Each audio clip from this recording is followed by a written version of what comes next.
I'm tossing around the idea of maybe like being, because like it's sort of a maid of honor situation, but like, I'm tossing around either man of honor or best maid.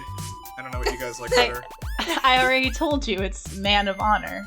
Oh, you did? I told you Okay. this. Say Grace makes a decision. It's her final decision. That's probably the better version of that. Yeah. And then it's bridal party for bride's side and groom party for groom's side. When I get married, I was gonna do like bridesmaids instead of like bridesmaids. That's cute. That's so I love good. that. I loved Bridesmaids was such a funny, like, reboot of the movie Bridesmaids, but in Britain. Kate McKinnon was in that one too. Okay, well, everybody, thank you for joining us today. Welcome to GameBusters. If this is your first time with us, we are a podcast from GameLuster.com. Each week, we're going to do a deep dive into an older game that we want to talk about. Maybe we love it, maybe we don't, and maybe it's held us hostage for the last 4 years. Who knows? So I want to kind of keep things chill and fun. I know everything's very serious right now, and everyone's very sad. Don't look out the window. I tell you every time, do not ever look outside. Just stay in here with us. It's cozy. Today is probably going to be sort of a mega episode. There's probably a lot to go over. But we'll try to keep it as brief as possible. So I am joined here as always by my lovely co-host Ree. Howdy, although I'm not sure you're joined by me. I'm pretty dead, so it's debatable whether I'm here or not. But yeah, I'm technically here. We've got half of Ree, and then we also have Grace here, who's my best friend. Say hello. Hi, I'm Grace.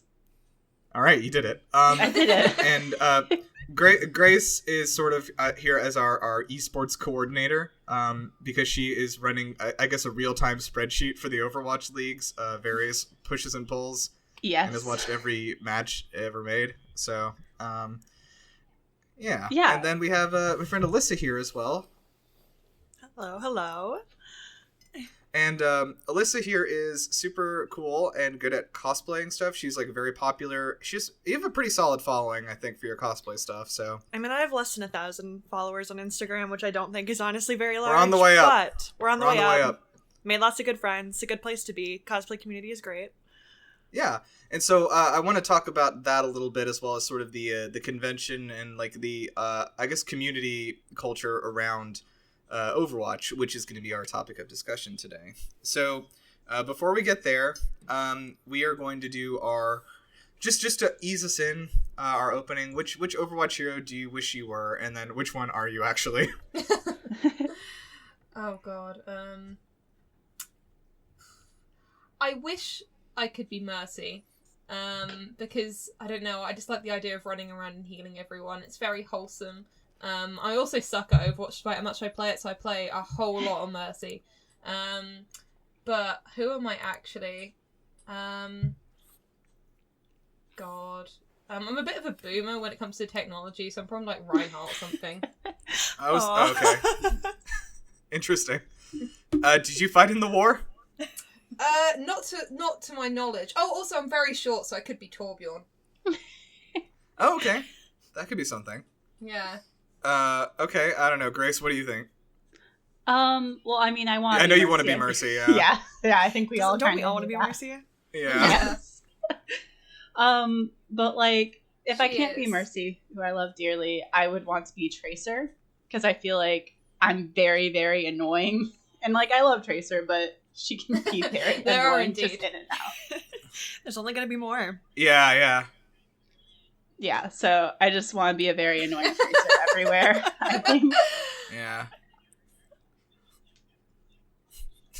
Shit. Oh my God, That's true. Tracer is so irritating. I went to university in Essex, which, in case the non-British people don't know, Essex is a whole county full of people that sound like Tracer. So, yeah, don't come here if you visit. Terrifying. Wow, that's incredible. Sorry, that did just remind me of maybe my favorite Reddit comment I've ever seen, which was someone when they released Hammond, Wrecking Ball, and like somebody was like, "Oh, like this is so stupid. It kills the immersion of the game." And somebody was like, "This game? You mean the one about the time traveling lesbian and her best friend, the space monkey?" But I mean, like, Hammond and Winston's, like, lore, it also coincides as well, so to even make that kind of a statement, I think it's ridiculous. It's erroneous at best, and I won't have it. Okay, Alyssa, what about you? Alright, so when I started playing the game, I, actually started playing Overwatch because I fell in love with Farah's character. Like, she's badass. I knew it was gonna be Farah. She rides a motorcycle, she was my first big Overwatch cosplay. But I loved her character design. She has a really cool background. I thought they did a really good job designing her suit, because I didn't think it was, overly sexualized in any way, and I thought in, most video games before that women tend to be a lot more overly sexualized. Yeah. Plus, she's also half Canadian, so she kind of, hit the buttload in terms of nationality. In terms of who I actually would be, definitely Brigitte. She's tall, she's thick, she's quirky, she likes cats, loves to eat. I don't know. Okay. Nice. Okay, yeah, I think that I mean, obviously, just in a lot of ways, I want to be Sombra. I want to be there. I want to be doing the hacking. I want to be yelling, Hacker man. You've been hacked, Yeah. I want to be able to be like, Avaganda las luces, and run away, hit a light switch. But I think I thought about it. I think I unfortunately might be Sigma, just because of his sort of status as a bald man and also a scientist. I guess it does suit you pretty well. Yeah, I guess so. I think he also plays the piano, which I do. So it's fun.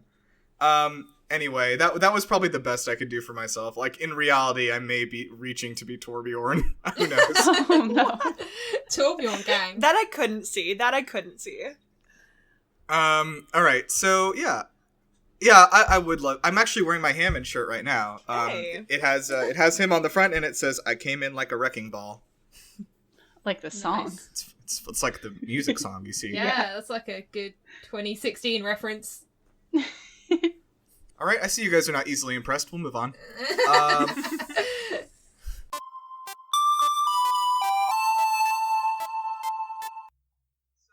So let's everybody step into the Hall of Fameluster. We are still going to the moon for this one, so I guess we'll. You know what? I wonder if we could get the Horizon Lunar Colony to house the Hall of Fameluster. If anyone hasn't been keeping up with the lore developments for the Hall, we've had a lot of. There've been some shakeups recently. But to put it mildly, change. No, well, we have to. Well, we try to stay consistent with what's happened before, but it does change pretty dramatically each episode. I wouldn't call it. I would not call it consistent. We went from hey, can we afford to have 3 walls? The third can wall? Can we afford a third wall to yeah, we're on the fucking moon now.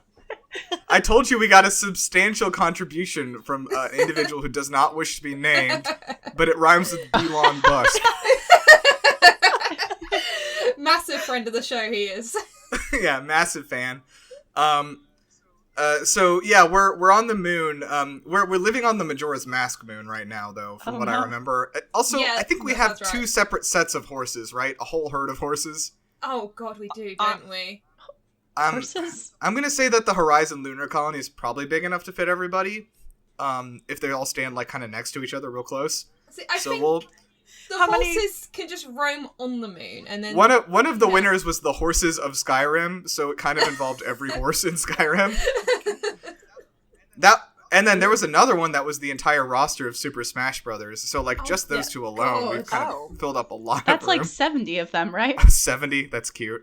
I don't know. The lunar base is bigger than just the map is on in the actual game. I think it's only a quarter of it. So there's more than enough room. Okay, yeah, let's do it. We'll be relocating there, and I've secured all the proper permits with the Moon Police. So, if you guys want to go around today, we're going to try to induct the best Overwatch ability to impress your friends.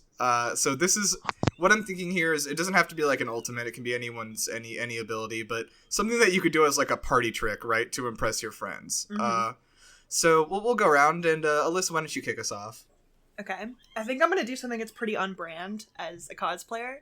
I'm going to pick Echo's ultimate, which is her duplication ability.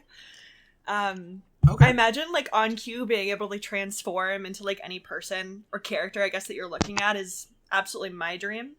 Right down to, like, getting into the character thing that she does by mimicking, like, the ultimate voice lines of the people that she's, like, duplicating.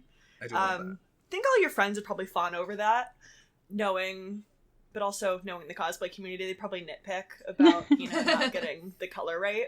Because she just, like, always turns blue. It's always the blue version of whatever character that she's duplicating. But I think it's a cool ability. Okay. Yeah, nice. All right, Ree, what do you think? Okay, so mine is technically one I already have, according to my friends. In university, I once got called Mercy, but for drunk people. Because on my first night staying on campus, everyone got very drunk, and right, as you do. It turns out I'm like a motherly drunk, and my maternal instincts kicked in, and I went round to. So I was in a flat full of 14 people, and I think I went to like 8 people, made sure they were in bed, gave them painkillers, made sure they all had water by their bed, and yeah, I became known as the Mercy of drunk people. And I feel like that would impress people on a night out if, like, you can just, like, I want to, like, have more of the Mercy ability so I could, like, whip around to everyone really quickly. I could even, like, fly to different floors in the student accommodation, I could, like, chain heal everyone, so I don't have to keep going between rooms. So, yeah, drunk Mercy healing, if Let's say that's drunk a good Mercy healing is what I'm going to type in. Yeah, drunk Mercy healing. Yeah, also I think you might just be British Grace. That is me, yeah. Literally the same. Same thing. Yeah, oh my God, really okay. nice. So, Grace, take us, where are you going to... All right, so Alyssa took mine, so that's whatever. But I think I'm going to go with, in like the cinematics, Torb has the...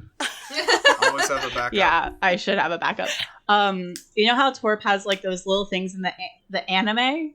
The animations? Anime? The animations. I can do this. He has those like little...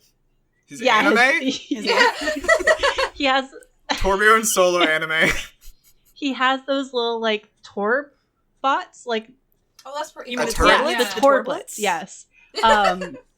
Yeah, sorry. You asshole. You don't know the canonical name for Torbjorn's turret sons. Basically, I just want a bunch of little Torblets I could like take out at parties, like little like cats or dogs, just to impress people around. Little Torbs. Torbs. I appreciate that. Oh my God. I'm gonna type in Lil Perfect. Torbs. Okay.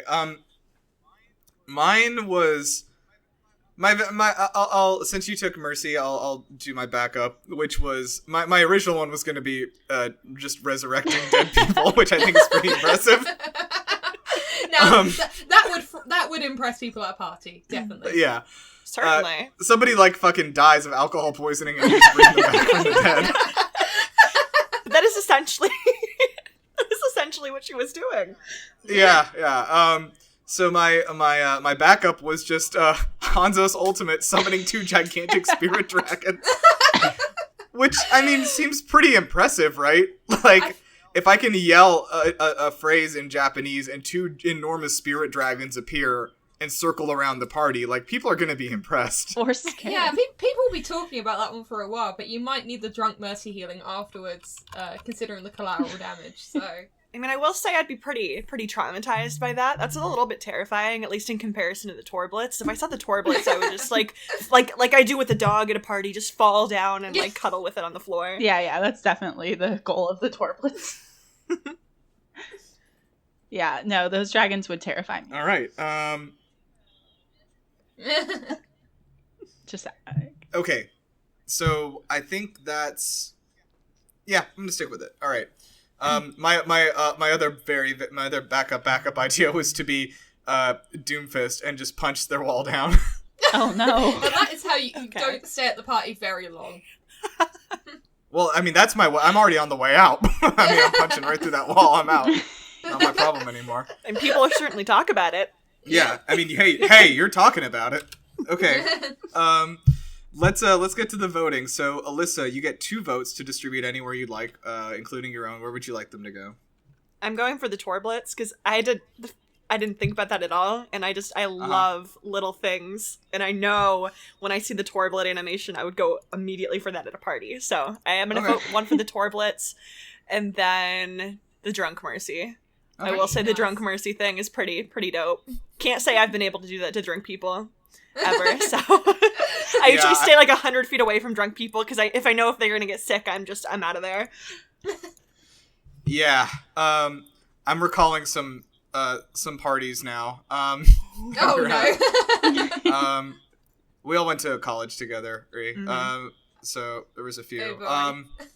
I don't know if you guys remember this, but like I sort of had like a clairvoyant sense about parties, and like there were 5 separate times during college that I left a party and 20 minutes later the cops showed up.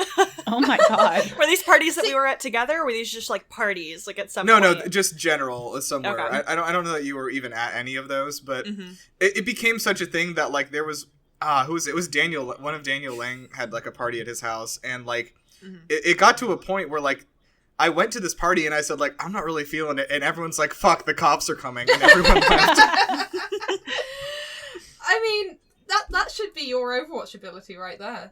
Truly, Yeah, you're like, Yeah. Well, the thing is, like, Perfect. I was in grad school, right? So, like, I was already, like, 24. I didn't need to hide from the police. But, like, I was just, like, anyway. Yeah. I don't think that there's an Overwatch character. Is there one that does, like, future sight things? I don't think so. no.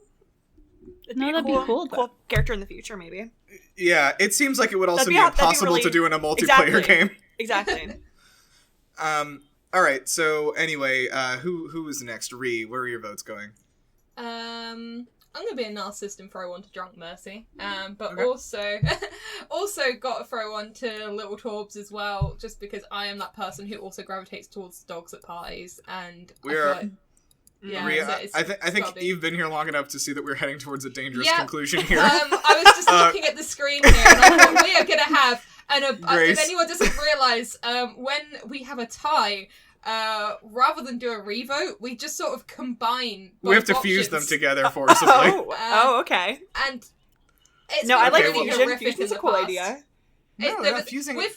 it's not nice fusing. We've had some pretty horrific ones. Okay, but I can imagine like a good way of fusing the Torblettes and the Drunk Mercy revives.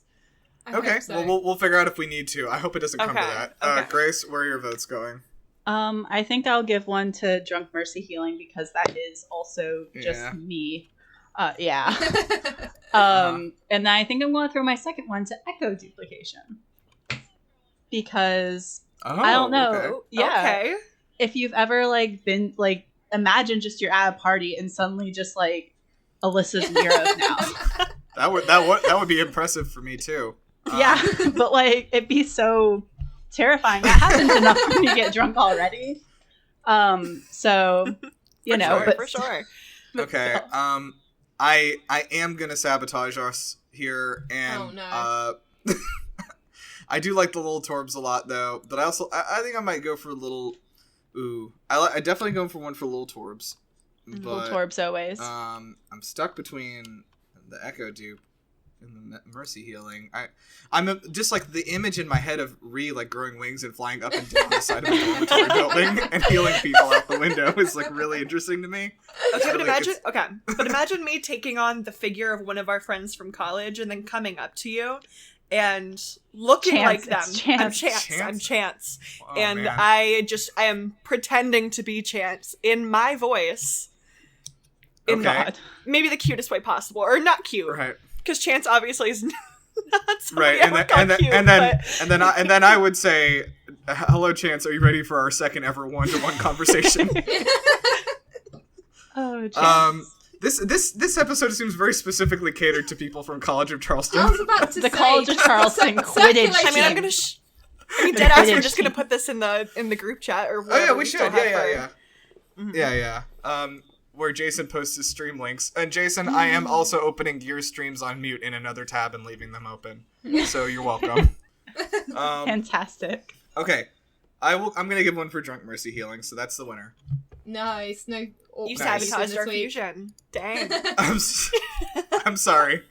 I'm Okay, sorry I sabotaged your fusion. Just imagine this idea. Imagine Okay. little Torblettes coming up to you at a party when you are just massively drunk and like maybe getting sick, whatever.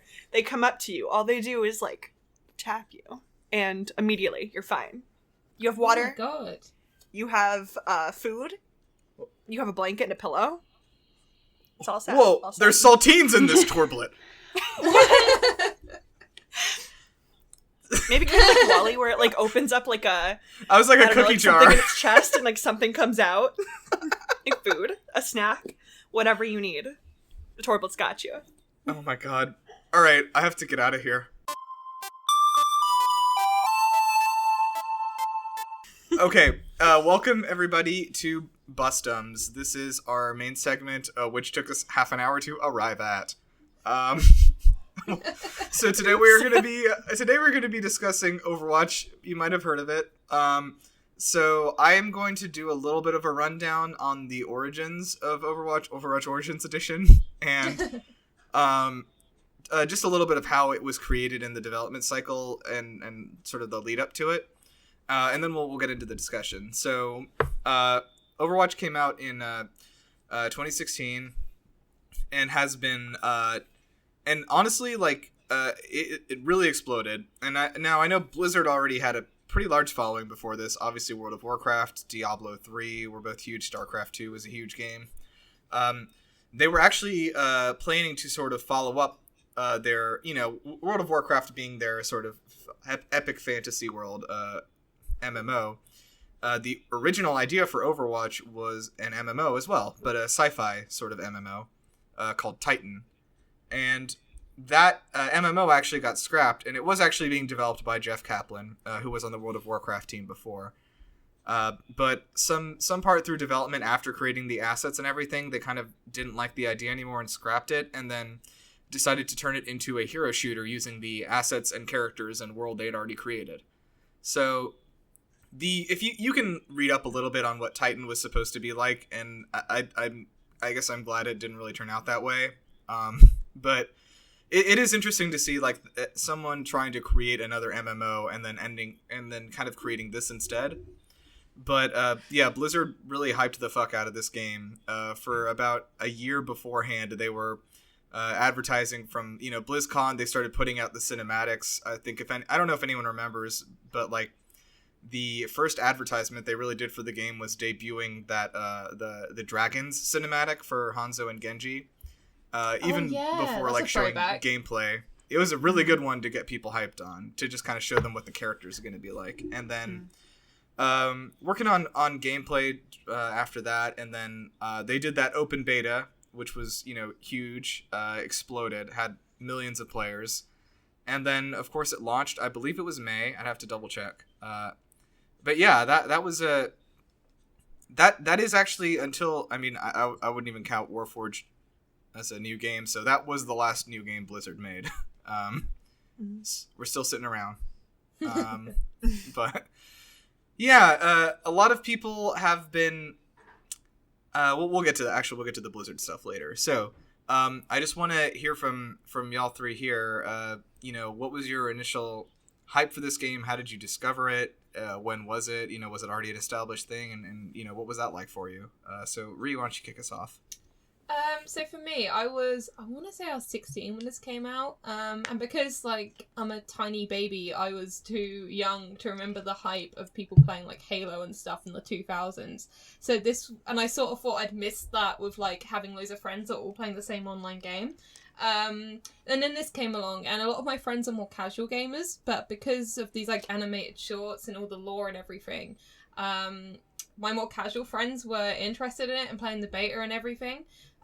So I started playing it as well, and it was just this really nice environment. It was like the weekend where Pokemon Go came out, but like on steroids. It was like everyone was playing it. It was just really wholesome, just be able to play a game for hours on end with my friends and sort of learning all the characters. Definitely like up there, one of my favorite gaming experiences. And then when the game finally came out, it was even better. We were playing it even longer. So I was involved super, super early on.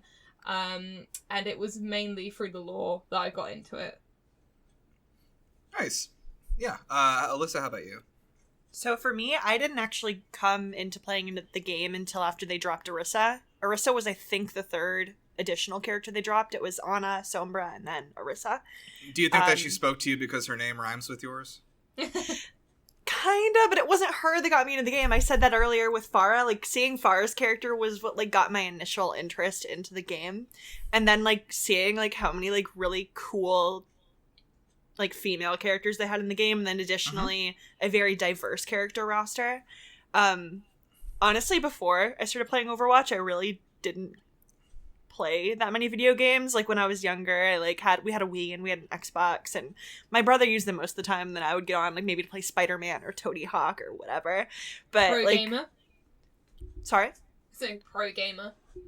Pro gamer. Now, if Yeah, you were yeah. playing Tony Hawk Underground 2, you were playing as both of those characters, which is exciting. For sure. But then, like, once I, like, got a feeling for all the characters, I literally, like, remember reading all of the Wikipedia pages for the characters before I, like, got the game.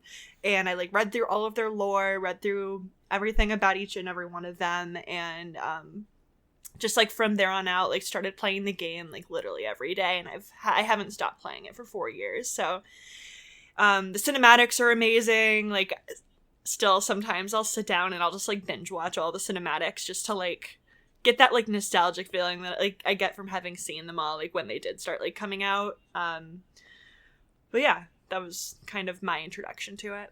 Cool. Grace, I know your story, but I'd like you to tell it. Well, Nirav originally introduced me to Overwatch. I actually played it. I stayed the night on the couch one night, and I just started playing it. He was like, "Oh, don't worry, it's not hard. You can just play Mercy," because I wasn't really into shooter games as much then. Well, multiplayer shooter games.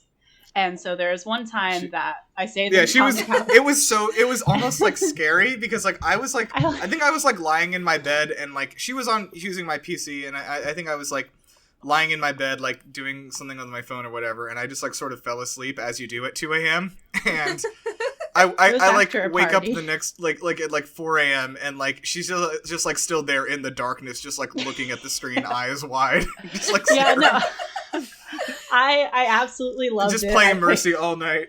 I played it all night. Mercy has that effect on people. She really does. She really does. But no, I got like super into it. I don't know. I think it was around the anniversary event, like the first year that I started playing it. But I still play it to this day. The best update was definitely the one with the groupings and stuff. That was really exciting for me. But yeah, I just love it to this day, and I'm glad I got into it. It was very exciting at first. Yeah. Yeah. Yeah, so it's for me, I know it's hard to imagine, but I wasn't always such a pro gamer. Yeah, so I've probably mentioned before, but I really only had Nintendo stuff growing up, but I never really looked for anything outside of like Mario / Pokemon stuff. And like until I got to college and I started just realizing that people made other video games. And like I remember someone in college telling me that they made games for PC, and I was like, "You mean the computer?" And I was like fucking losing my mind. But yeah, I don't know. Honestly, Overwatch reminds me of a time where it makes me nostalgic for a time where I wasn't plugged into the industry and reading every piece of news every single day. Mm-hmm. It makes me... Because, like, what I did with Overwatch was I was living in Kentucky at this time, and I had just gotten a PS4, with which literally was just a Fallout machine. But I was, just... I had no idea what Overwatch was. I'd never heard of it. Because, like, that's the thing. I wasn't plugged in. I wasn't looking for stuff every day and, like, seeing when games were coming out. So that thing that I think those of us in the industry forget that the majority of people act this way. What I did was I just walked into GameStop one day and, like, asked the guy at the front, like, "Hey, I have a PS4 and I'm looking for a new game. What is good?" And they were just like, "Hey, this thing Overwatch just came out. I'm playing it. It's really fun. And, if you can get a friend to get it, it'll be really good." And so in the GameStop, I called my friend Rhett, who also had a PS4, and he was like, "Oh yeah, I'll get it too. We'll try it out together. I've heard it's cool." And like the casualness of the way that happened is like very nostalgic to me. I wish I could go through that experience again. I didn't even realize I missed that until you mentioned it, but oh my god, I missed that. Yeah. But regardless, like we jumped on that night and were immediately hooked. This was like a rough time because I guess Overwatch consumed me at this point very quickly, and we would play with the same. We found a group of maybe like 20 people on PS4 at that time that were like just like a good mix of people, and like whoever was on that night would group up and we'd play, and we did that for maybe 5-6 hours almost every night for like probably a good 6 months. It is really just such an amazing community. Like, I mean, like, it's easy to find people on, and I mean, like, it does have its toxicity, but I feel like most games do. But, like, I do genuinely love that about it. It was so easy to find friends on that game. It is, and I feel like the majority of people playing it are I don't know, with my experience with this versus other games, I know people complain about toxicity. I feel like it hasn't been as bad as other games. Yeah, I'd like completely agree, to be honest. I think it is because it drew in a lot of casual gamers because it just was so mainstream even before it came out because of those shorts. Yeah, and the thing is that like Overwatch has such a low barrier to entry. Like anybody who's like played a video game before can pick it up and, you know, somewhat competently play like, you know, Reinhardt or Mercy or something on their first match. And that's something that like a lot of these online games like don't have. Like there is a very high barrier to entry where like you have to be very good at video games in general before you jump in to feel like you're doing anything in the game. Mm-hmm. But yeah, I think Overwatch did a good job skirting around that. So I guess we've talked a little bit about like the initial feel of like actually playing the game for each of us. So I don't know. What do y'all think about it now? Like, what if you were to log into the game and play a match today? What do you think your feeling is about the state of it? I'm a little bit cynical about it now. I still enjoy it as a game, like gameplay-wise. But I was saying before we started recording that I actually did my dissertation project at university, mostly on Overwatch because I was looking into loot boxes, and there is no quicker way to sort of become very cynical about a lot of the games you play by investigating loot boxes and talking. Like I was talking to experts who deal with like gambling addiction and everything, and it sort of made me hyper aware of how I interact with games with loot boxes because like I don't usually buy microtransactions, but when I was playing Overwatch at its peak, I was putting a fair bit of money into loot boxes, which like now I look back and think like why did I need that Soldier 76 skin where he looks like a dad at the grill, you know? Why did I Dad need 76. that? Yeah. It's how they get you. It's really how they get you. Yeah. But now so I've got a complicated relationship with it essentially. I really, really, really, really love the gameplay. But I sort of get a bit annoyed with like the in-game economy, I suppose. Yeah. I think that's totally fair. I mean, the loot box odds, I mean, which, you know, we know because like in China you have to legally release them, but like they're not good. The loot box odds are not good. You're usually gonna get blue or less than blue even, so it's never really a good thing. You get a gold like maybe once every 10 loot boxes if you're lucky. One time I opened a loot box and it was just 3 pictures of Jeff Kaplan laughing at me. But like, and you know that you bought more afterwards. We know. Oh yeah. I don't know. Like I said, I was very into the game. Like it was sort of my whole video game thing for like a long time, and I still have it. I reinstalled it recently because I wanted to get that Echo doll skin. It's such a good skin. An amazing skin. It's a good skin. But like before that, I haven't played the game for about 6 months, and I was like totally okay with that. And it's weird because like I when I don't have it, I miss it, and then I jump back in, and it's just so not the same thing it used to be. Like it's normal to go through phases. I feel like, especially with games that like you've been with for a long time, and like Overwatch was doing really good at the beginning about developing and like trying to like continue what little lore they actually do have. But at this point, like I guess since they're developing the sequel, they've kind of almost entirely halted what little lore they were trying to develop. So I do want to talk a little bit about like the way that they chose to develop the story through cinematics rather than anything in game was sort of unique. And at first I think I liked the proposition a lot, and like I think over time I became less happy about what they had decided to do with that. Oh, they're putting a lot less cinematics out though, like as well. Like they did like a whole bunch at the beginning and then like put one out every like maybe 6 months, and like it's been almost a year at this point since we've had a cinematic, so it's really hard to like want to keep with it if you're there for the lore when they're not developing it. Right. And I mean, like, people joke like about Overwatch's story, like, what story? And I mean, like, yeah, that's fair. Very true. And I know Overwatch 2 is like really concentrated on that, which is great. Like, I'm excited for that. I just kind of like, I guess I wish that had been their original idea for this. But yeah, the thing I do want to talk about with this though is like how the characters have become like such an endearing thing, I guess. Like Overwatch has exploded and become just such an ingrained part of pop culture, I feel like, on the internet. Absolutely. And I believe that according to like tagging posts and stuff like that, Tumblr actually found that Overwatch was the most talked about video game on the entire site. Oh wow. Which, I mean, that makes sense to me. But that is impressive for a game without a story, essentially. Yes. Yeah, absolutely. And so that's what I wanted to ask is like for a game without a story, where almost the entire thing we know about these characters is just based off their physical design and their moveset. Like, how did this happen? How did they manage to achieve this? I think it's probably because the character designs are so well done. They're all very unique and diverse and iconic. There's like something there for everyone. And I think it's because you can sort of project a lot into it. Like, for like more like feminine gamers like me, like we sort of attach ourselves to Diva quite a lot. And now she has become like synonymous with like stereotypical e-girl, and I have completely embraced that. She's an icon.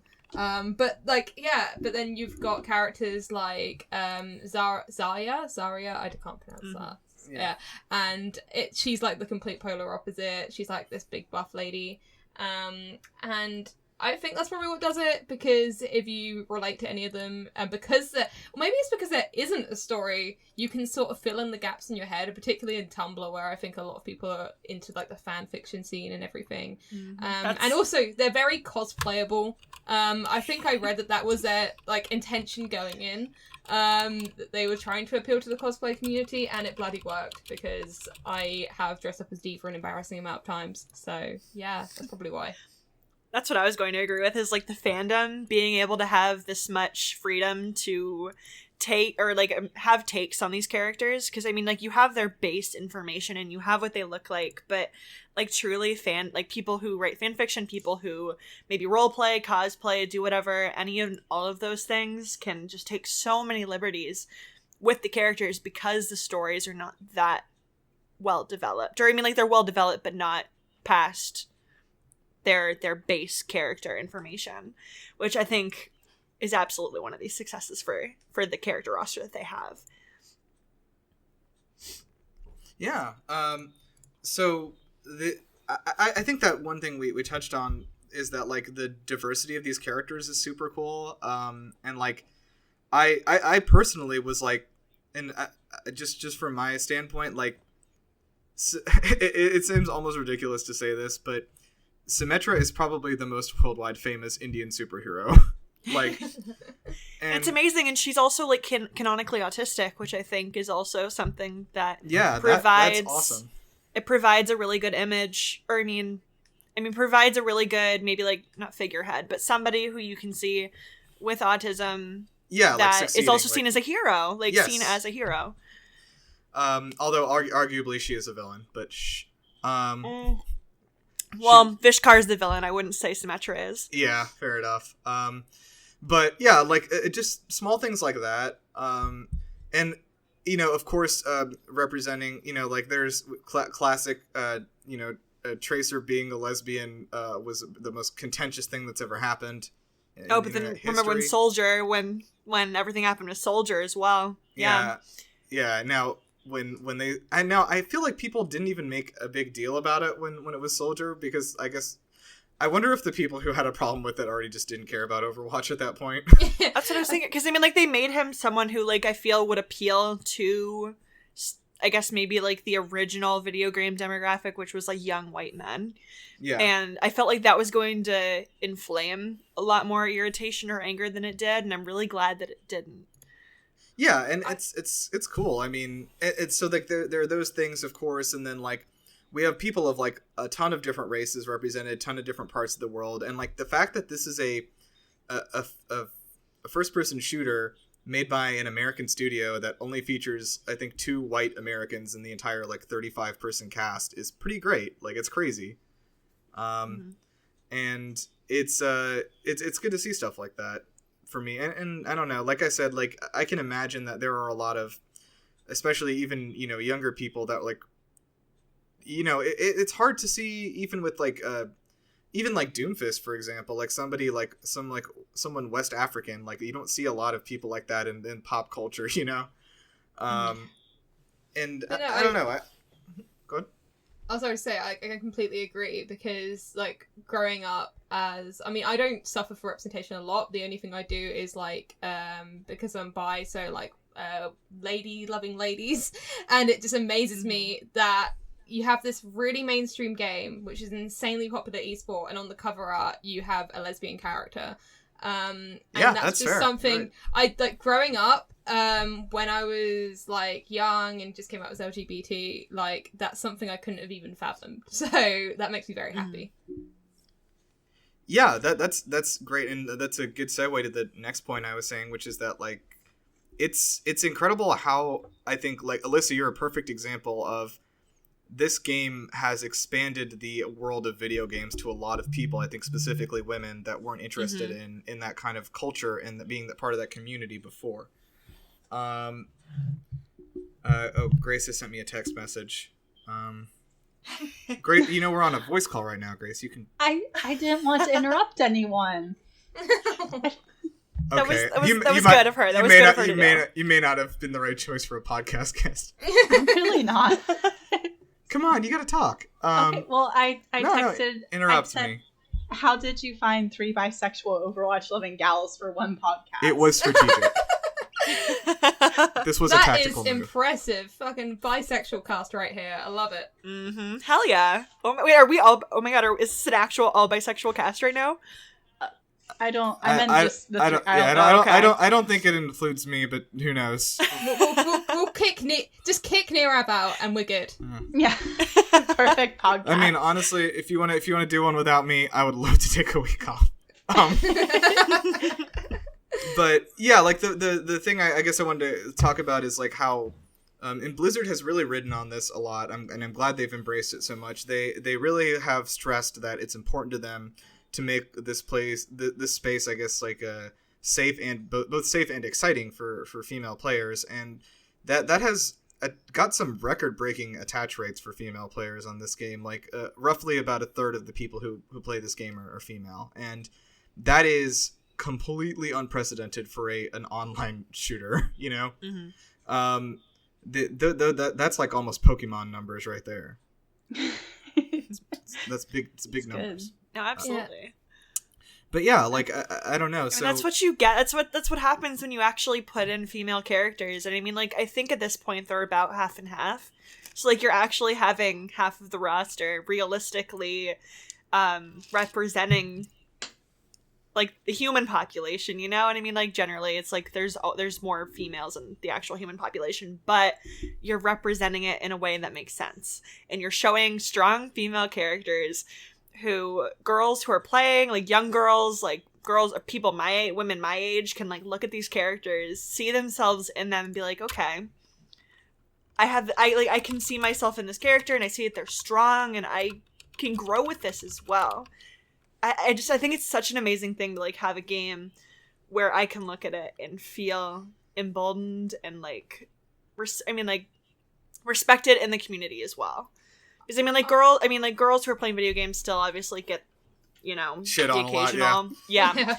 Which happens, and it's something that like you sometimes have to grow to either have a hard like thick skin or just mute them or whatever, but I think for the most part, Overwatch has done really well in appealing to female gamers. Yeah, it has, and I think also a lot of that is the very easy to access report function, which is great. I agree. I have used that mute button so much, or like whatever it is where you can't be like put in a game with someone else. That is a godsend. Oh yeah, you can block people basically. It's really cool, and also the endorsement system is great. because it has done a good job weeding people out that are sort of just toxic by nature, regardless.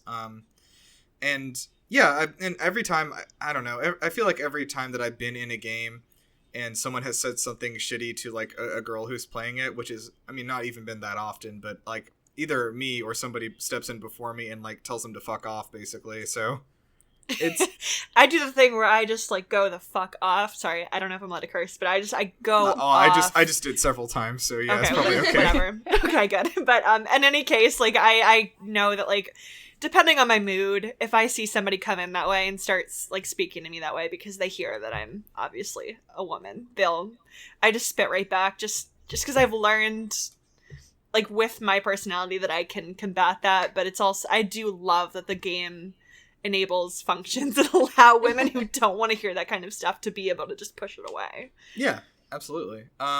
So we gotta keep chugging. I want to talk a little bit about the Overwatch League. So this is, it's me. It's your time to shine. So the Overwatch League is I think of particular interest because it is something that Blizzard has personally invested a bajillion dollars into. Which is not typically the norm for esports things like this. Like, of course, sometimes they'll finance tournaments. Like, League of Legends obviously is the big one. You know, Riot runs its own league, but there are, you know, hundreds of different, you know, leagues for playing League of Legends. But for Overwatch, it's really all coordinated in-house, like by Blizzard and their subsidiaries. So, yeah, I don't know, Grace, I don't know if you want to expand on, like, I think what people want to hear about is, like, why is the Overwatch League still like relevant? Like, I think it's been out of the conversation lately, and like what are sort of the successes and failures of it over some of the other kinds of esports, you think? Yeah, so I watch a lot of Overwatch League. I mentioned this earlier. But I think something that's really interesting about it is how they're always ready to change it. Like, going into this year, it was supposed to be a homestand sort of format. So teams were staying at how, like, they all lived in the city that they are from. So Houston Outlaws lived in Houston, and they would host homestands. So teams would travel every week to different locations, and they would have that there to sort of create like a fan base at home. And this was sort of like this interesting blend of traditional sports, which are very localized in their region, and esports, which are online. And so when COVID hit, which, you know, terrible, obviously, they were able to adapt quickly, switch to an all online format, and sort of change it up into monthly tournaments. So this time teams had something to work hard for, especially in this more difficult time. And there were playoffs, and it was all very interesting. So I think Blizzard and Overwatch League specifically are very ready to adapt to all things. And I think with next year COVID continuing to be a thing, they'll be able to continue this sort of going. Some of their successes, I think it's very entertaining to watch. Overwatch is a hard game to watch, especially if you're not really familiar with it. And I think the casting and the analysts make it a lot easier. Failures, I think with the homestand sort of model, if they go towards that, there's going to be some issues, especially just traveling so much. Player burnout is a big thing. A lot of people have been retiring, but that's also Valorant has come into the conversations.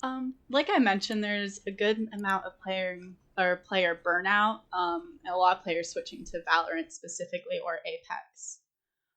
So with player burnout, imagining like what homestands were going to be, which was, yeah. Fuck.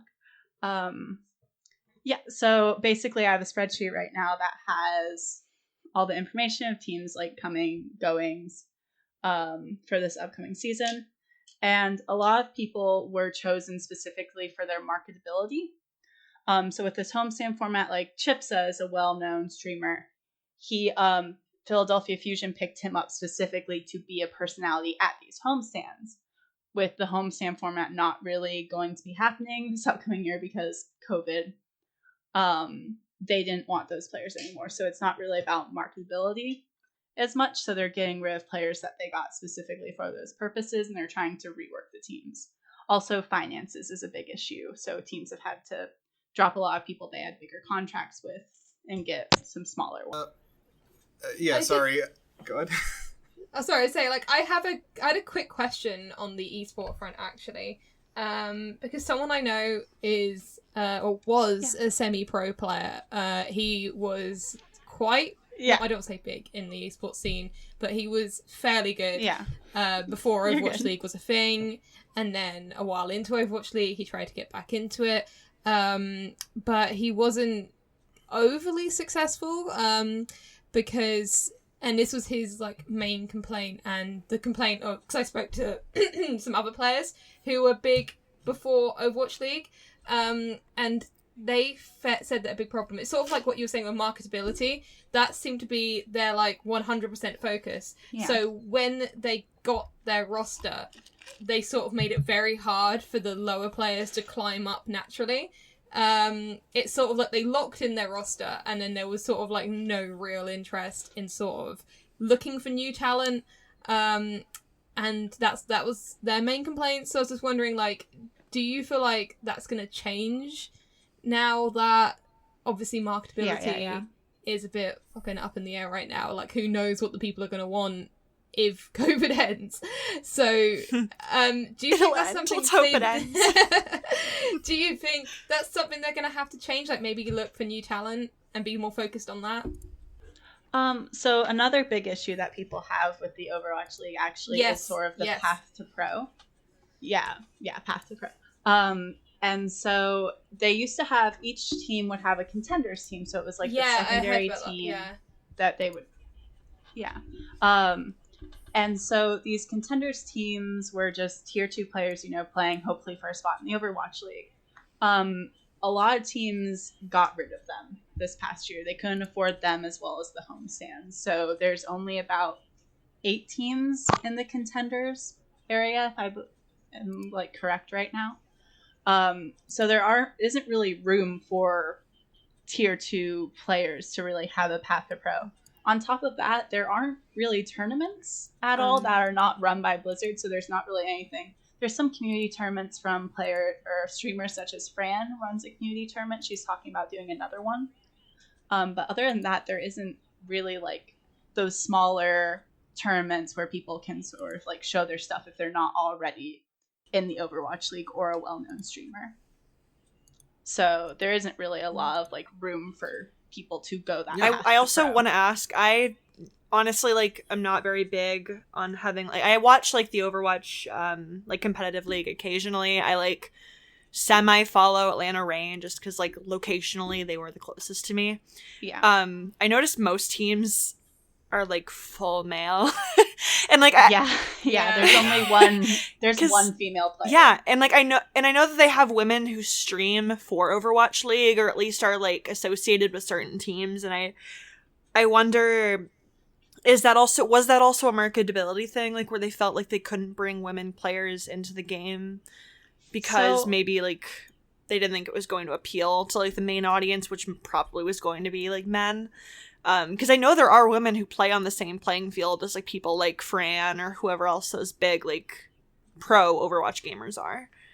Yeah, no, there's definitely, like, Gigori, she's the, best Zarya in the world. She plays for Shanghai Dragons. Well, actually, she's technically, like, a free agent right now. She's so good. But... so if you're listening to this podcast and you run an Overwatch League team, you know, go get her. Like, you're listening to this for sure. But I think it's more of an issue of... She used to be, Zarya used to be the meta. Maybe we can make her meta again. Yeah, just for Gigori. We'll make her meta. No, I think it's a bigger issue of women, not only, like, women not being chosen, like, to play in those sports, but women choosing not to want to go into that.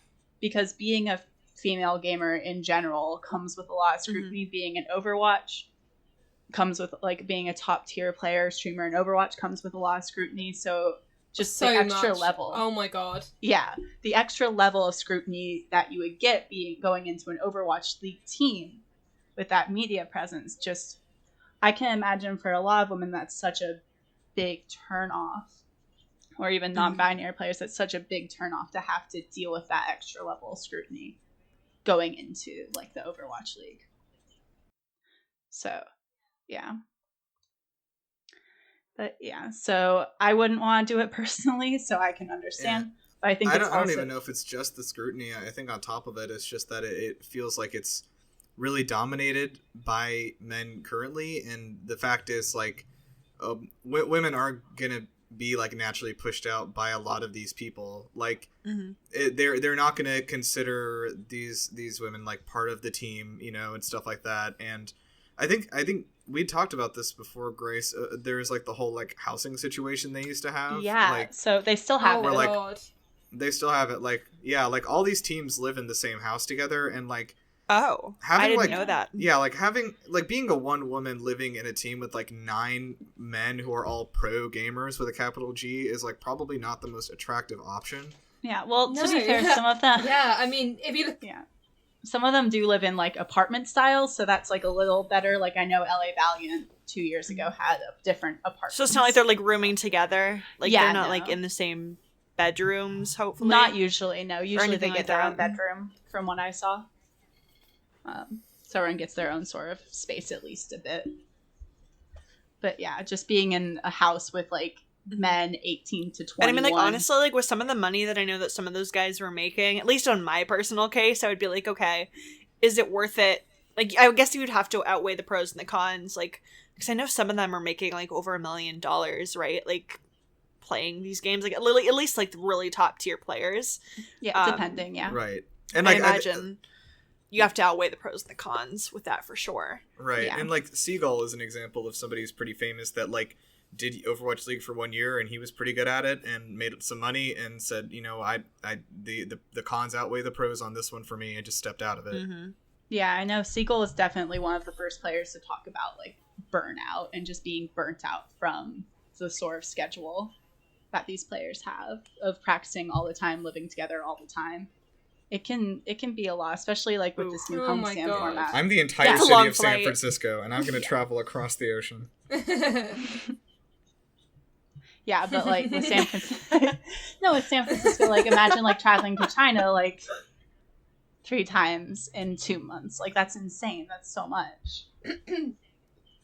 So player burnout is a big issue. That's part of why we were seeing these retirements. And then, like I said, also like Valorant coming out at this specific time caused a lot of people to want to retire.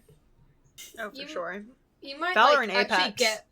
you might actually get like more women getting involved, maybe, because I think the whole reason of like women, not many women in Overwatch, competitive Overwatch, is probably more of a thing with just competitive games in general rather than just Overwatch's fault, because it is that sort of gamer house environment. I've heard so many horror stories, especially from the Smash Bros community, and it's just not very, I suppose, female friendly or LGBT friendly or something. But if we sort of transition to online, that might work, maybe.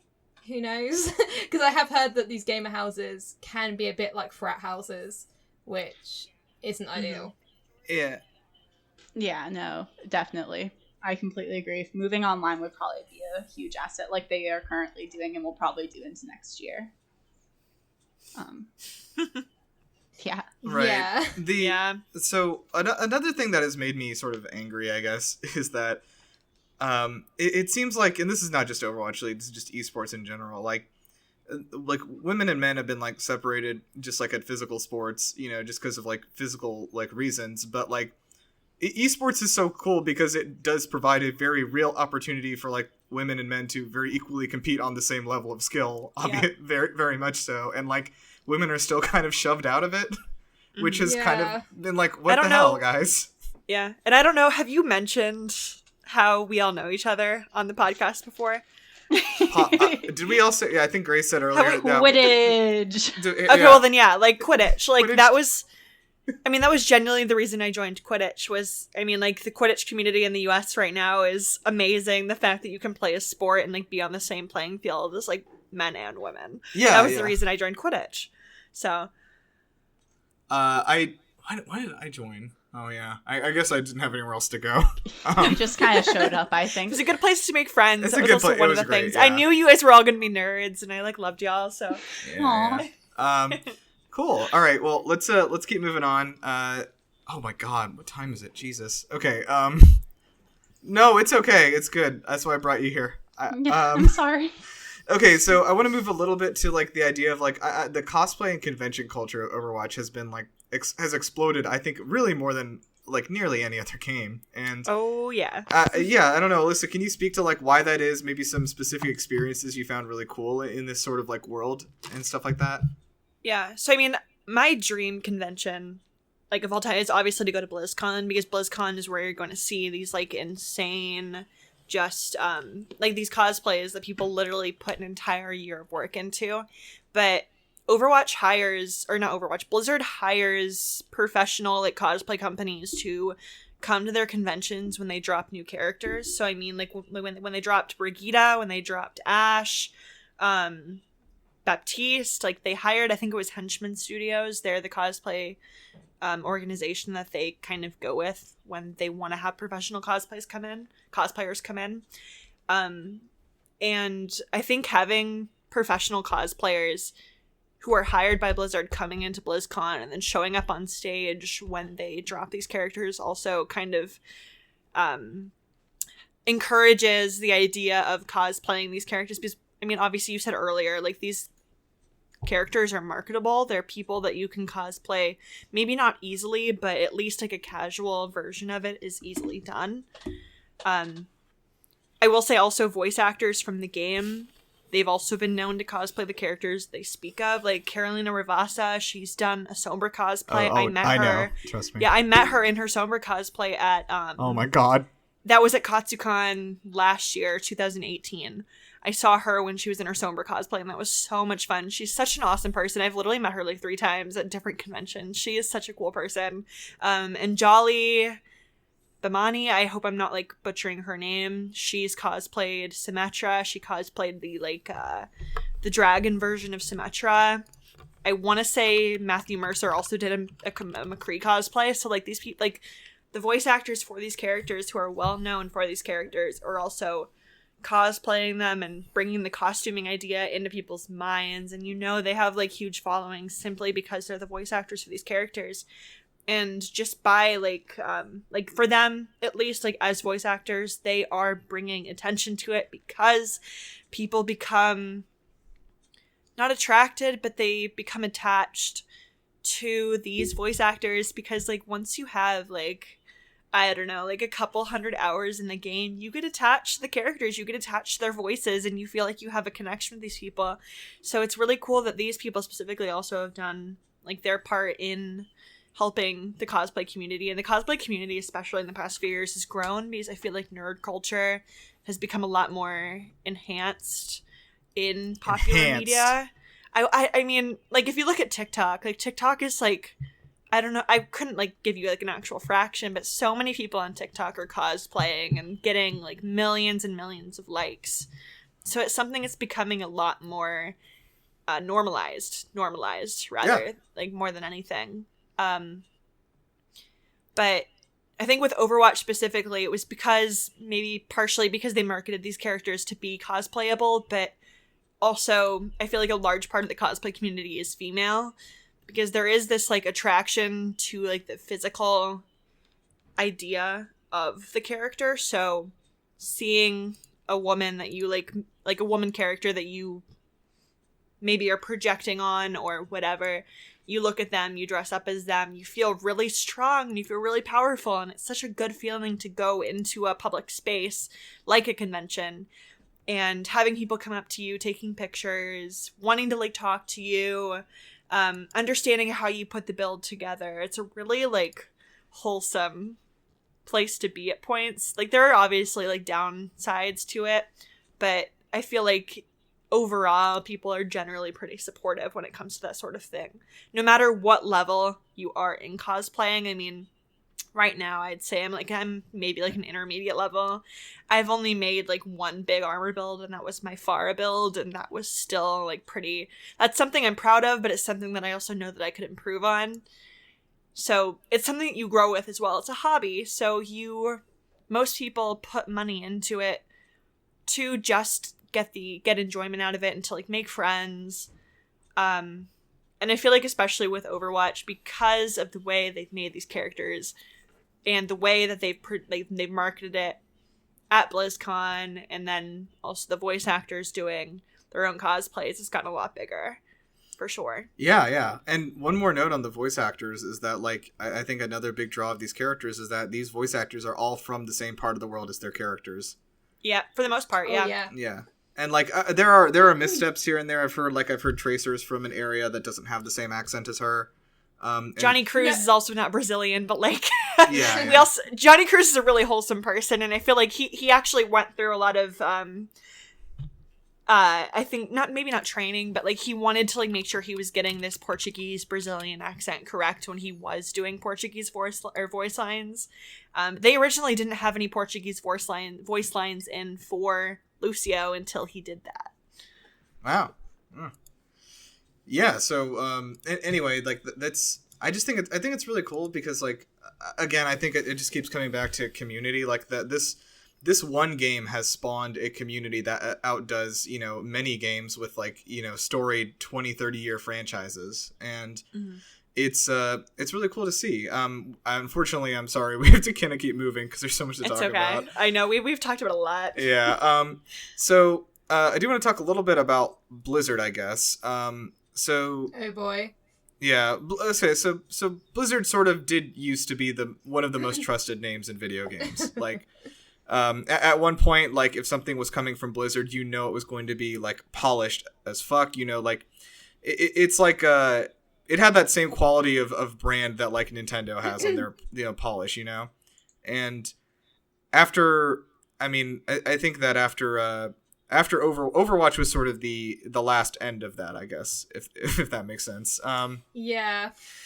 The stuff that Blizzard has done some questionable things as a company, of course, including the Hong Kong stuff, which was 2 years ago, I think, or something. Was that a year ago or 2 years ago? 2 years. Somebody find out before I scream. Okay, that was it must have been because I wrote about it at GameLuster and I started GameLuster May last year. So okay, it must have been last year then. Yeah. Okay.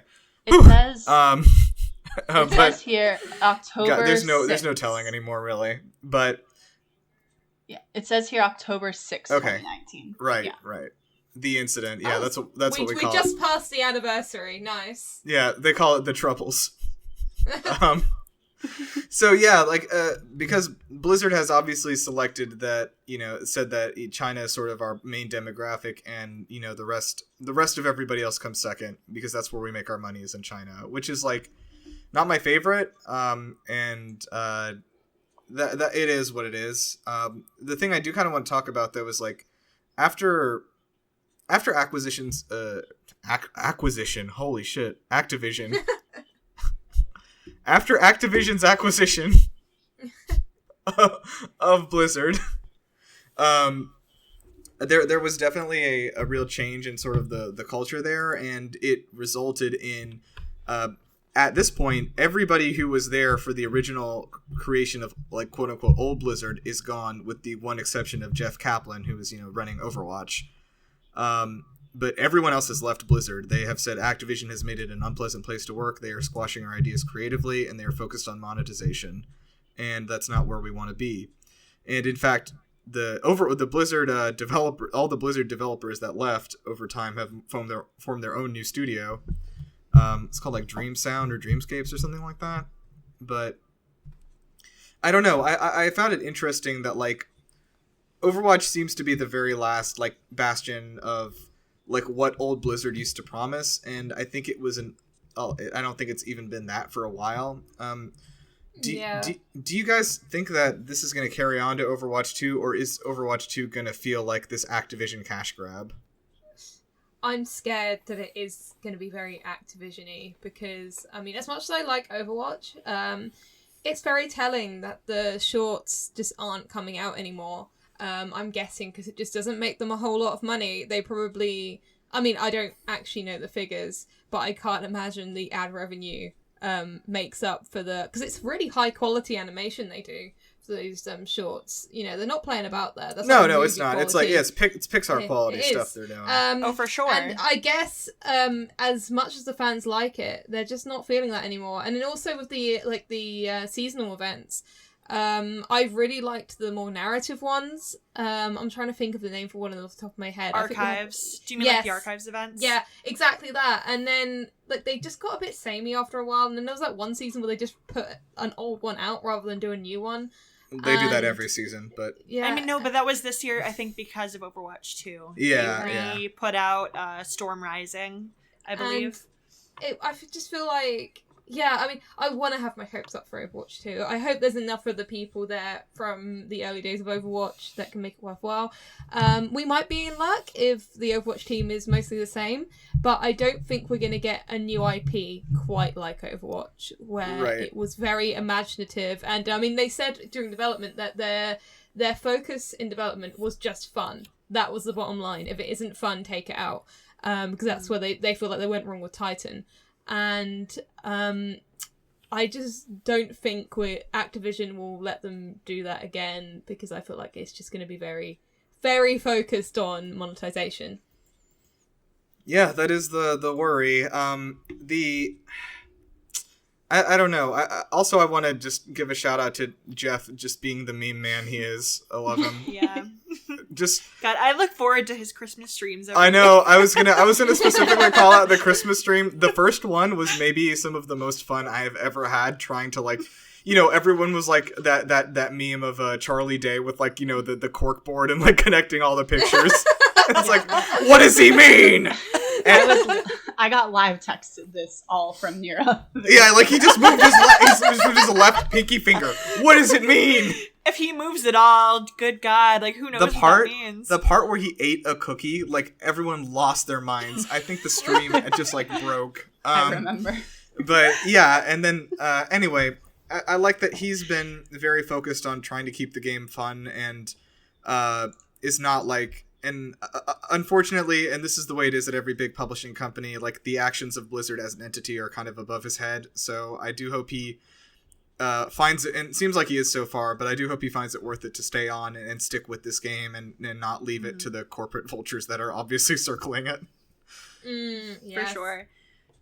I did get a lot of, I mean, like, I know when the Hong Kong thing happened, a lot of people were like, we got to cancel Overwatch at this point, but then there was also the pushback with other people saying, the Overwatch team is not responsible for the decisions Blizzard is making, and the Overwatch team has put all this effort and all this work into the game, so it's not really right to cancel Overwatch because of Blizzard's decisions, but I totally understand that, like, on the aspect that Jeff maybe is kind of a bridge or, like, the separation between the two. Yeah, and he actually did make a statement denouncing all their Blizzard's actions after that whole thing happened, but also, quick shout out if anyone hasn't watched Dino Flask's videos, please do that. So good. They're so good. The ones where he sort of like edits the Overwatch direct things that they do. Please go do those. All right, we got to get out of here. Do we need more or less ghosts? No, less. We only have Reaper right now. Well, I mean, we have Reaper, but then we also have that new ghost event in Oh, you're right. Yeah, there's the... Oh, yeah. It's terrible. I hate it. I lose every time. I'm so bad. I liked it. I kind of liked it, just because like it added something new. Bitch. Yeah, that ghost sucks. And then all my teammates suck. So I just like the sound that it makes. Let's go. So we need less ghosts is what you're telling me. No, I just want... Okay. One more ghost. Okay. We could have maybe one more. We could do with one more ghost. One more ghost. Okay. All right. One sort of a Casper-like figure. A nice ghost. Okay, but I will say Anna, Jack, or Anna, Soldier, and Reaper are all kind of ghosts, if we're gonna be technical. It's not what a ghost is. They're all dead people. They're all dead people. It's not what a ghost is. Okay. All right, let's get out of here.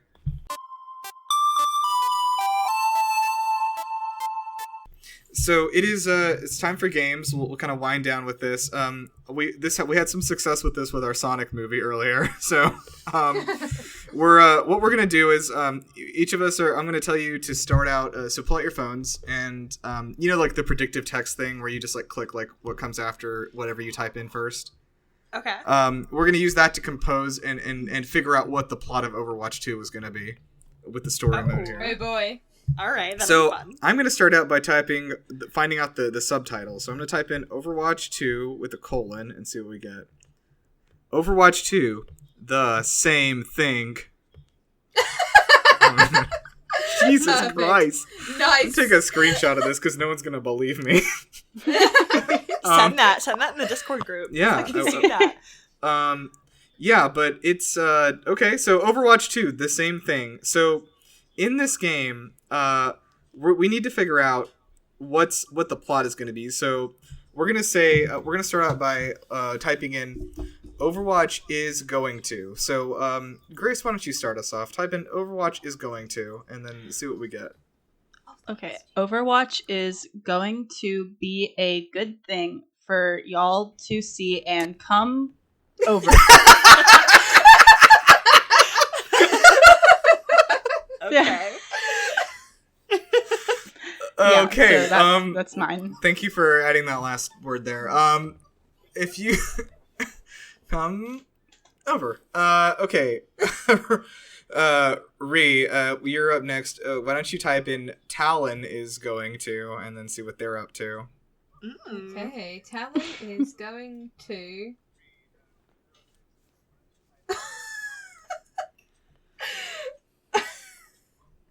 Talon is going to be a dating app that connects you with e-girls.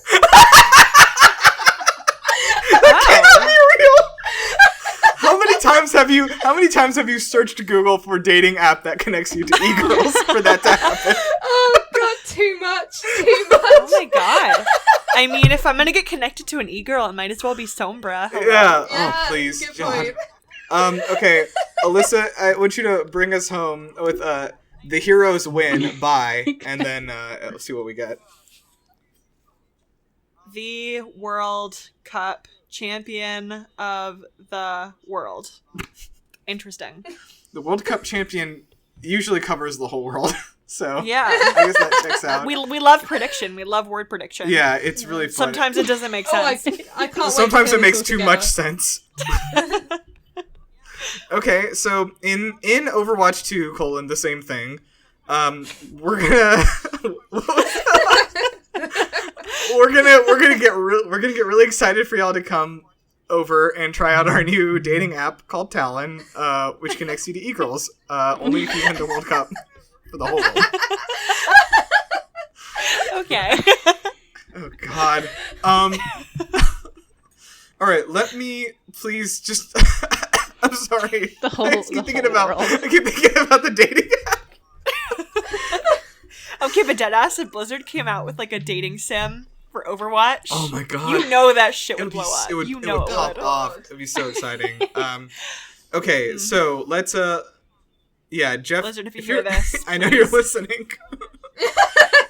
All right, let's head to the wishing well. We're gonna each grab a commemorative coin, and on this coin is, I don't want it to be the Overwatch logo. That seems too easy. Maybe it's Jeff Kaplan's face. It's Jeff Kaplan's Jeff face. Kaplan's Thank you. face. Jesus. Okay, we saved it. So everyone close your eyes and toss this coin into the wishing well, and I'd like each of us to say what's your Overwatch OC, and I want you to, let's do it this way. I'm going to be Jeff Kaplan here. I want you to pitch this to me, okay? You've come into my office. Go, Grace. Okay. Hey, So I'm mine Jeff from is the Overwatch team. okay. Hi, Jeff. I'm Grace. So mine is Vivachi. Do you remember Jetpack Pat? Jetpack Pat. Yeah, of course you do. Fantastic. Well, it seems character. like you've I come want into my that. office to tell me about my own OC. Yeah, Get out. Well, We've already seen Jetpack Cack too. Yeah. It's Brigida's cat emote. Okay, give him a name, Yeah. though. That we need something there. What's What's Mincy. you don't even have a name with you? No, Mincy. We're going Mincy. Yeah, Mitzi. Mincy. Mitzi? Yeah, Okay. Mincy. All right, Yeah. get out. Alyssa, Okay. you're next. Bye. All right. I'm gonna rip off Marvel here. I'm ripping off of Domino a little bit. So I know you probably want more of a meme, but sometimes you gotta have those like distinct, like kind of cool characters. So I'm gonna go with a character. Her name is Windfall. Okay. She was born with just massive amounts of good luck, and one I of her don't know why you were passive going to abilities. say tits. One of her passive abilities is simply that 1/4 of the damage or like bullets, whatever, that are sprayed at her, just don't hit her. So, Ooh. even if somebody's like aiming really well, 1/4 of the time it's not gonna hit her. And Right, I feel like she's they just can lucky. maybe like randomize that in the game, and I feel like that'd be kind of cool actually. As far that was the passive, I didn't really think about other abilities, but like her ultimate would probably be like something, probably call it like Fortuna's Gift, because Fortuna, goddess of luck, whatever. And it blinds all of your enemies for a couple of seconds. And that's it. Ooh. Wow, There's my Alyssa, character. it seems like you actually put some work into your character and thought about I it ahead of did. time for this I pitch did. meeting. But I also ripped off a domino, as I said. Well, we do a lot of that here. All right. No. Okay, Ree, what do you have? All right, Jeff, buddy.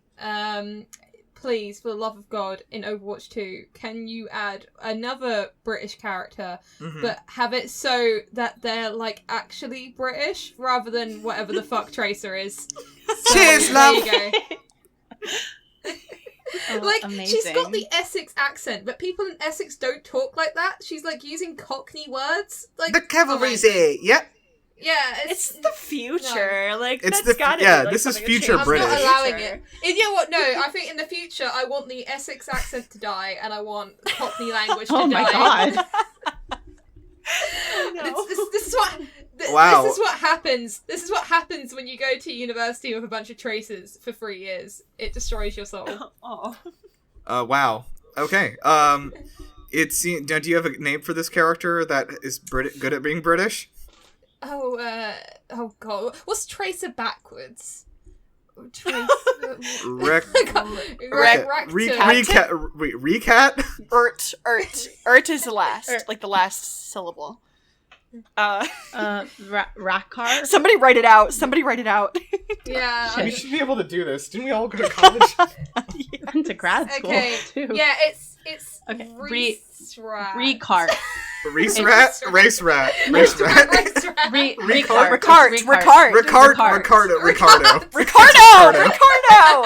Ricardo. Make it a man, I guess. Yeah. Make them a man. Nice. Okay, great. We will consider Ricardo. I guess I'll pitch this to myself. So one idea that I had is I desperately want a character that is able to. Echo hits close to this, I know, with their duplication ability. What I desperately want is a character that can steal other abilities. And so the other person doesn't have them anymore. Okay, Oh, that's damn. cool. Like, if somebody gets ult charge, you take away their ult charge or something. Yeah, and then like you have it, or like if somebody, Yeah. but it could be like any, like Reinhardt, shoots a fire strike and you steal that, and then suddenly you have fire strike for 10 seconds and they don't. Okay, that's interesting. Now that would be just sort of madness, I guess, chaos in the streets. But I don't know. I've always been intrigued by those ideas of like characters that like steal abilities from others. And then also can we just like maybe get like a fucking like airbender or something? Just like throw them in there. Oh, that'd be pretty Just cool. Jet from Valorant. Yeah, or just Jet. Dead ass. Honestly, I spent like 25 hours on Valorant, and like 24 of those were as Jet. So just put her in the game. They literally have a Sombra ripoff in that game, and I yeah. love her so much. But oh my god, It's so much of a it's very much Just just Sombra Sombra. though, isn't it? And then I mean that happens every time though. Like even in like Apex Legends, like who is it that's like the same character again? as who? Oh my god, I can't even remember the characters from Apex anymore. It's been so What? long. I play it too much. I feel like I might be able to understand. Oh man. There's I know there's Lifeline is like similar. I think she's got her own stuff going on though. I remember her. Yeah, she's definitely. I pretty. played I just for reference, I played Apex Legends for a total of 48 hours, and all of those were the first month it came out, and then I never played it again. Oh my god. I don't know. Do you mean Loba? But like Loba's kind of like Sombra, but Oh, you know what I think it was? That like the Mirage was just Lucio. no, he's not Lucio though. He dead ass isn't. Nah, he does his own. He does. Octane is kind of like Junkrat, maybe. Oh, that might be it. Except maybe I don't know. Down under. Is that what he love says? I love what he. No, I love what he says. Octane's The dingo ate my baby. Oh my god. I love when Junkrat It's does Revenant. that famous You're voice. probably thinking about Revenant because I think Revenant's really similar to Reaper. Oh, okay. Now, I thought Yeah. Reaper was also in Valorant, is the thing. Yeah, it's like Omen. Omen. Who knows? Omen, yeah. He even has the same lines, though. He's like, I work the graveyard shift. And it's like, I've heard this. Anyway, I also, this is like a last note here, sorry. Like, I do feel kind of bad because it's not like Blizzard has like the corner market on these like ideas, but like, I feel like every time somebody tries to create like a hero shooter or similar kind of game, like it is going to inevitably compared to Overwatch, and like, you know, that totally killed Battleborn and like Lawbreakers and like a bunch of other games just because like I think Paladins has survived okay, like, and then like Bleeding Edge and some other stuff that has their own original ideas to some degree, but like everyone's like, oh, this is an Overwatch ripoff, and it's kind of sad that like it sort of cannibalized the market for this whole genre. Because I think there are some other ideas out there, but it is what it is.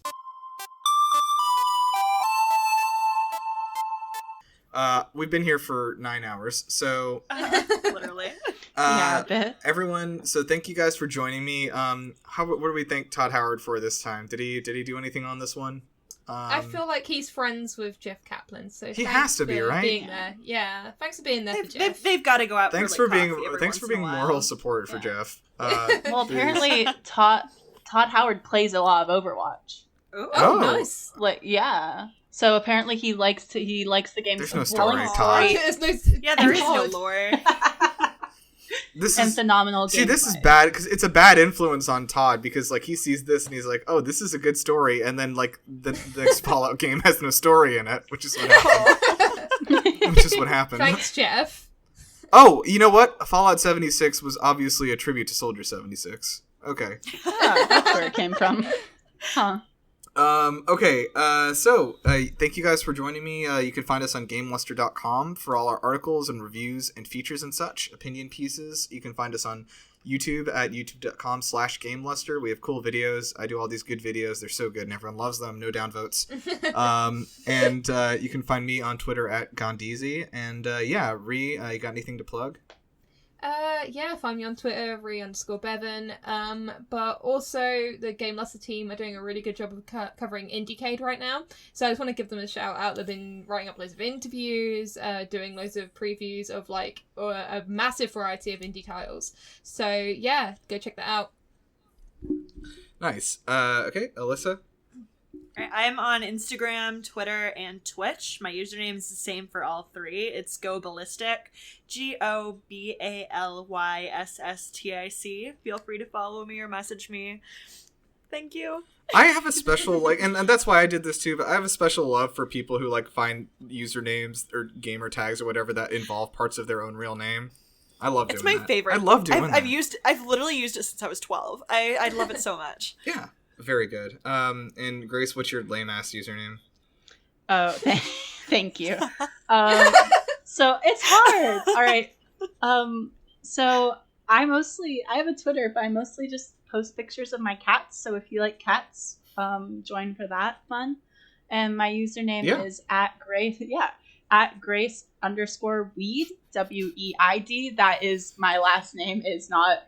Which is Weed Man. My last name is Weed Man. Yeah, so we just all have to live with that. Do you But want yeah, people to not at you? You just ask them to follow you. Well, yeah, but like, don't at me or look at me. That's my catchphrase. So like, don't at me. But also, I was the one who said that first. no, I you do not did wish to not. be perceived. I absolutely did. I brought that to It was totally me, but whatever. you. Okay. Who won the thing? I think that was me, wasn't Was it? Yes. Yeah, Drunk Mercy the healing. Drunk Mercy. Okay, Yay. so yeah, as per tradition, Ree's gonna take us out on her signature catchphrase she uses every time. Ree, please take it away. it? Oh, this is going to be a long-winded one. Okay, so we've done a lot of American political ones, so I just want to throw one out for the Brits there. As British people are aware, a lot of people don't have a lot of money right now, so I just want to encourage everyone, if they can, to donate to their local food bank, because the government's like absolutely abandoning poor people. So yeah, look into doing that if you have the money.